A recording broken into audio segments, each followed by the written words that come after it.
матроси по натягнутих нервах. Українська держава, як наждачка шкребе.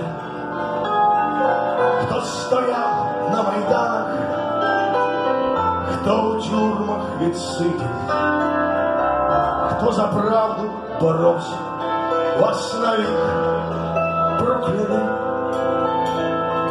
Хто Москві не продався, свою честь не зганьбивши, не робив хто кар'єри на кремлівських харчах.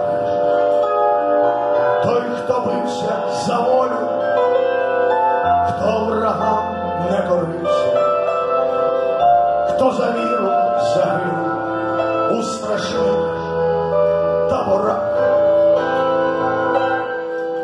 Малороси, що полізи, ви спаковуйте валізи і валіть собі у рашу правця.